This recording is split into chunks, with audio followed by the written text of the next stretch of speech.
kicks. Hop up in the lemon, drop the roof, show the tits. Sway in the morning, Shade 45. Take your time with it, Ben. You ain't got to rush here, man. Make yourself at home, man. Director Krennic is here, ladies and gentlemen. The one and only Ben Mendelsohn is here, ladies and gentlemen. Take your time with it, man. Mississippi Grind, Darkest Hour, The Dark Knight Rises, Rogue One, A Star Wars Story. The list goes on and on. Primetime Emmy Award for Outstanding Supporting Actor in a Drama Series. Received a Golden Globe nomination. Not bad from a young boy from Australia, man. Let's get it poppin'. He's here with us now. Ben Mendelsohn is here, ladies. Hey! What up, Ben? Hey, man. How you doing? What the fuck is up, yo? I'm just fucking kicking it. What an honor it is for a little suburban fella from Melbourne to be in such hip-hop heaven. We had Chris Hemsworth came by. Oh, yeah? Yeah, that's our dude. Yeah, no, hey, he's he's our dude too. That's your dude too, right? Yeah. You know him? Yeah. But I bet you he can't. I bet you put me in a battle against that Thor Muvha again, and we're talking about old school hip hop, and what it meant to DJ Scott LaRock, and I will have his number any day, any time. I will throw that down right now. He said DJ Scott. Let's do it. Now that's Heather B, who, after Scott LaRock was passed away, Heather B became a member of Boogie Down Productions. Scott LaRock, founder of the crew with KRS-One. Look at that, Ben. Look what we do for you. I know. I'm all blushing and this is awesome for me. Yes. This is where it's at. Well, let's talk hip-hop, man. Okay, come on. Okay, let's do it. We'll talk about Ready Player One. That's in theaters March 29th. Yeah, Spielberg, all that. It's a huge film. You're going to love it. It's got all the 80s references in it. I'm in it. And if you don't need any more reason than that, then you a punk. So let me ask you this. Coming up in Australia, what was your first introduction to hip-hop music? Okay, so The Message is the first one that obviously drops, and that's big. And I'm about, I'm about 12 or 13, all right? And that's huge down there. But when it really goes nuts is when Eric B. and Rakim released, because they do that dance mix, the 7 Minutes of Madness for Paid in Full. Paid in Full, right? Yeah. Now that caught me like a fire. Yes. And so then I'm buying Schoolie D the Saturday night. I've got the BBT, by all Schoolie means. D? Oh, yeah. It was Saturday night and I was feeling kind of high. Went to the bar, copped me a 40, got kind of high, kind of drunk. So I kicked the ass of this little punk. All of that stuff. The EPMD album was huge, still is huge. Oh, wow. And the PE albums obviously. Public Enemy? Yeah, Suckers to the Side. I know you hate my 98. You're gonna get yours. You know what I mean? So I'm steeped in that. I was a fiend before I became a teen. I made the microphone, standard kind of ice cream, music orientated. When it was, Peter like pizza puzzle, complicated. Because I grabbed the mic and I tried to say yes, sure. But they tried to take it. They said that I'm too small. Cool. I don't get upset. I kick a hole in the speaker, pull the plug, then I check. Back to the lab. All that other. Without a mic to grab. And then I add all the rhymes I had. One after another one. So I make another one. Just the opposite. Then after the brothers done. I get a craving like a fiend for nicotine, but no. Know what I mean? I'm outraged. I don't need a cigarette. Okay, there it is. There it is. Ben Miller quoting Rakim. Yeah, the great Rakim. The great Rakim. And that album, that was a huge album for me. The second album, big album. So did it inform people in Australia of what life was like in the United States in a disenfranchised environment? Yeah, very much. And I mean, look, black music is much more popular in Australia than white American music as a general rule. Okay. I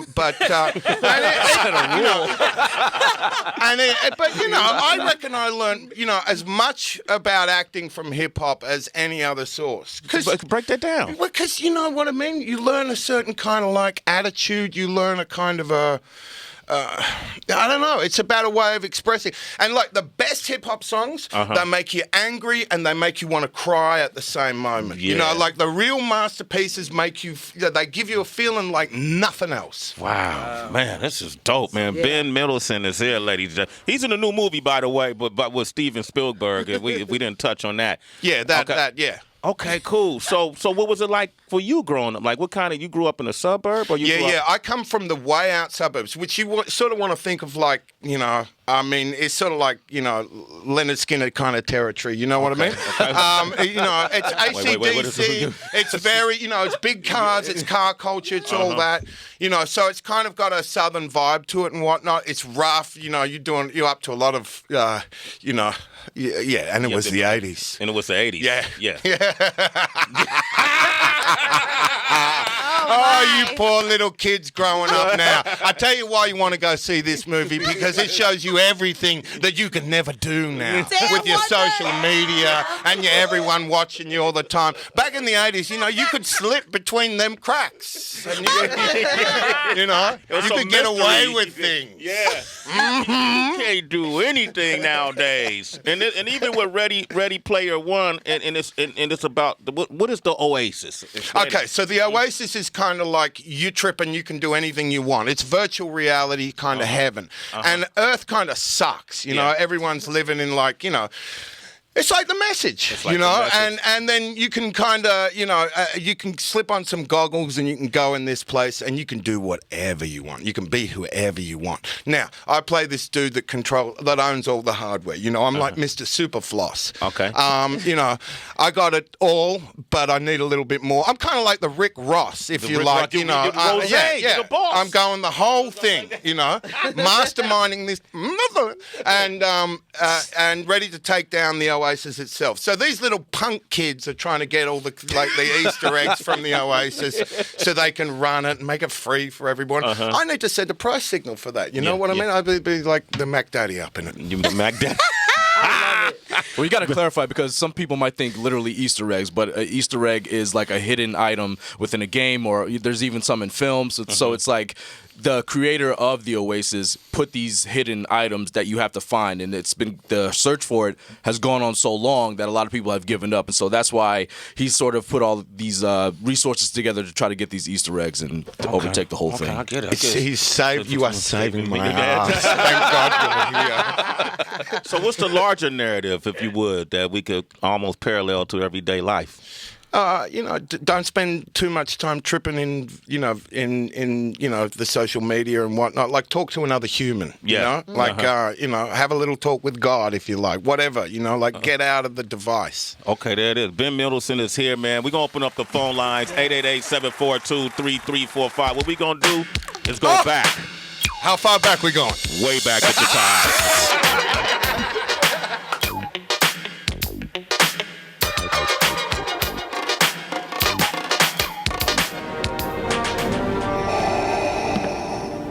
Director Krennic. Lord Vader. You seem unsettled. No, just pressed for time. There's a great many things to attend to. My apologies.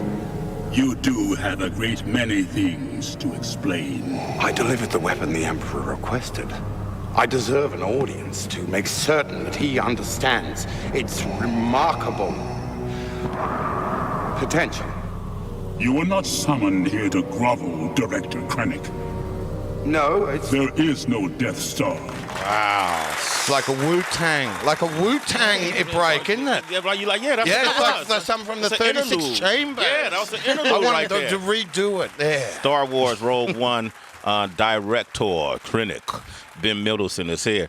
Hey, when you did that role, was it James Earl Jones's voice coming? Who was speaking to you on the set? Oh, I wish it was James Earl Jones speaking at me, but no. Some of those things you gotta do a little bit of cut and pasting afterwards. No, I did not have the advantage of having that beautiful voice. So you saw it in post like we did? Yes, sir. You ain't got no inside. So you so plain in the movie, you can't. Yeah, no, you get nothing. Yeah, that's it. It's like, okay, bye. Okay, no, Ben, go. Okay, so we got Mark Hamill coming on the show. Oh, Friday. Oh, yeah. Yeah, man. It would be no Star Wars if it wasn't. Oh, no. Luke Skywalker. Yes, man. Luke Skywalker. Hey, and some old hip hop guy back in the day, he had that handle too. Was it like a Uncle Luke. Yeah, Uncle Luke. Luke Skywalker from Miami. Yeah. And then Luther Campbell actually went to the Supreme Court and argued for freedom of speech, and he was the one who created the parental advisory sticker that you see on hip hop music to this day. Oh, I didn't know. See, there you go. There you go. No. So we're gonna if you could ask Mark Hamill anything that's Star Wars related or just in general, what would it be? And I'll play it back for him Friday. Hey, how do you get to be a Jedi? No, for real though. Come on, Mark. Come on. Won't tell anyone. There you go. Josh is on the line from Dallas. Josh, say hello to Ben, man. What up, Josh? Hey, Josh. Hey, it's Josh from Providence. Oh, what up, Josh? No. All Heather right. B, what up? I talked to you this morning on IG. I love you, girl. That's you, Heather. The combine is open. Y'all, it's a lot going on. Hey, you got a question for me? Yeah, I know. Go ahead. Well, I actually have a couple of statements. He's got to listen. He's a hip hop fan, so he's got to listen to New Token, I Believe in Heroes. Oh, okay. Okay. Yeah. He's got to listen to the message from Nas if he likes the message from Grandmaster Flash. Got that covered. Okay. And then he's got to listen to my homie Flawless Real Talk, who I know Sway talked with last night. Or last week. Flawless Real Talk? You got it, Flawless RI. Oh, yeah, on Instagram, right? You got it. Yeah. I want him to come up there and do the 5 fingers. He'll murder it, Sway. Okay. Well, I hear that 1,000 times a day. Word. And I guarantee you that 1,000 of those people did not murder it. Tell them keep practicing. The 5 fingers of death is something we do, Ben, where we DJ Wonder play 5 different beats, and the MC, the rapper, has to be able to switch up his style and keep the pacing and rap through 5 different beats. No doubt. Yeah, kind of took it from Bruce Lee. Yes. You know. Yeah, Yeah. So, hey, Josh, do you have a question for Ben? Yeah, is he interested in any old school Kenner Star Wars dolls of himself? Am I interested in them? No, not super. I'm not asking you to pay for them. I'm asking for sentimental value. No. They got a pretty good one, and it's like a big one with like movable parts. But the old school Kenner dolls, I don't even know if I got one of them. You didn't get that, huh? I know, that's what I'm saying. I got like 2 or 3 of each. Oh, you do? All right. Well, yeah. Respect. Okay, follow him on social media. Send it to him. Yeah, Josh, hook him up. You connected? No, not a lot. No, okay. He doesn't do a whole lot. Send it to us. We'll get it to him. All right, Josh? Well, Sway, I'll make a little deal with you. Put Flawless on the 5 fingers and I'll bring up the Star Wars. And that's where you lost. All right. You're doing so good. If you'd like to make a call, please hang up and try again. All right, BB, go ahead. So Ben, I got to see the movie last night, and I got to say, I mean, like I'm a huge DJ Wonder's a huge Orlando. We're all huge pop culture fans, not of just the '80s, which is in my opinion the best decade, but with everything that's included in this movie, it's almost like you guys had to shoot 2 separate films. You had to do voice work for the virtual reality part, and then actually film live action stuff with Wade and the rest of the characters in the film. How did you guys manage to do that? Okay, so we shot the virtual reality stuff first, and while it might come off like it's voiceover, that's us doing the whole thing. So you got to put on this kind of funky leotard kind of thing, right? Oh, like a motion capture shoot. Yes, sir. And then it's got balls all over it. And then you put the dots on your face, all that business, and then you do it. But you got Spielberg there, right. And so whenever you do something, if you do something that Steven Spielberg likes, that's like nothing else fucking ever. I mean, it's like, woo! If he likes something you do and he claps his hand, he goes, that's a big movie moment. That's what he does? Yeah.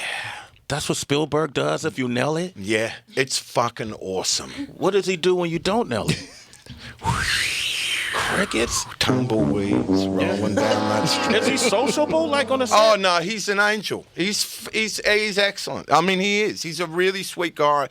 He's very easy to talk to. He's very gentle, I mean, that guy could play King of the Castle, till the cows come home. You know what I mean? And he just doesn't. He's got a real passion for what he does. Nobody does it like he does it. No one does it like. No one's ever going to do it like he does it. And when he does it, Damn, he does it. Damn, you trying to get that next movie, huh? Oh, yeah, you know. You got to hustle. Well, he hit the trifecta already. I mean, Star Wars, Dark Knight Rises, now Ready Player One. Yeah, I'm going for overtime. Yeah.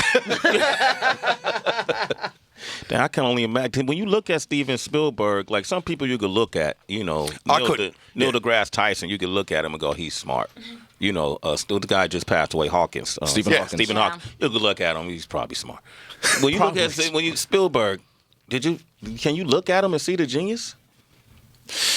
When you're working with him, when you're putting together a scene, because what you don't expect about Spielberg, what you think is he's going to arrive, he's going to have his fucking battle plan, and you're just going to sort of slot into that. What you don't expect is to get onto the floor and kind of start doing your thing, and then him go, oh yeah, and start to feel it, and then start to put shots together. And when you're working with him, he is the jizzer plus. The jizzer of he is the genius, because he feels it. He feels it in a way that I've never seen or experienced a director feeling. He feels it so strongly, and he's got like cinema language just in that brain of his, And Neil deGrasse Tyson. You like that guy? Neil deGrasse Tyson. Yeah, Neil deGrasse. Yeah. All right. That's Ben Mendelsohn is here, man. Hey, so look, man, we put together something. A lot of times, our first-time guest. Yeah. We put together a little game for him. Okay, come on. Okay, let's do it. We came up with a game, and it's called The Ultimate Trivia Game. All right. Your favorite movie, your favorite album, your favorite whatever. This is the Ultimate Trivia Game. Right now, on Sway in the morning. All right. You lose. Good day, sir. Ben Mendelsohn is here, man. Ready Player One is in theaters March 29th. He'll be in that movie. You can check him out as Nolan Sorrento. Here we go. All right, so we've already established you're very well-versed in hip-hop. Yeah. But this is overall pop culture. Roger that. Let's go. First, this is an easy one. Max Rokitansky was a character in what iconic film? Max Payne, Max Headroom, Mad Max, Mac and Me. What's the second one? Max Headroom. Yeah, what's the first one? Max Payne. That one. Max Headroom. No. Which one? Mad Max. Mad Max. You should have known that, bro. Man, that's a diss to your country. Man, I'm not going to be able to go home now. We ain't in Kansas anymore. That's a diss to your people. Yeah, it's the glare of the bright lights. Okay. It's the glare of the bright lights. I get shy. What do you want? All right. Come on, now I'm going to sit back. I'm going to lean back. I'm going to lay back in the car a little bit more. Be cool. Like G-Rap. Yeah. All right. All right. Which film did John Hughes not direct? Ferris Bueller, Weird Science, 16 Candles, or Home Alone? Weird Science. 16 Candles. Home Alone. Home Alone, you got it. Yeah, I don't give it. Come on, keep going. MTV was launched in what year? 1981, 1983, 1985, or 1986? 81. You are correct. Okay, all right. He got it. Back on track. He's back, baby. That's when it start kicking in. Yeah. What artist holds the title for having the best-selling album of all time? The Beatles, Michael Jackson, Pink Floyd, or AC/DC? Michael Jackson. There you go. Okay, yeah, he said he waved you on. Right. Like Yeah, this. he was like, He made a finger at you. Oh, boy. You're 50-50 right now. Okay, last question. Bring it home. Steven Spielberg's films have grossed a worldwide total of more than $3 billion, $5 billion, $7 billion, or $9 billion. See, the good thing here is I can go for the lowest number because they've still grossed more than that, right? So I can definitely say without any shadow of a doubt that they've grossed more than $3 billion. They definitely have. So what was the number? $9 billion. Wow, you got that one. That's what I'm talking about. Go ahead like it's your birthday. That's what I'm talking about. That's how you win a game. On Sway in the morning.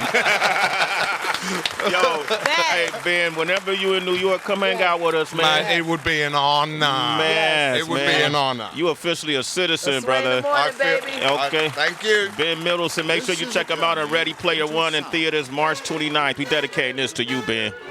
It's Sway in the morning, only on Shade 45.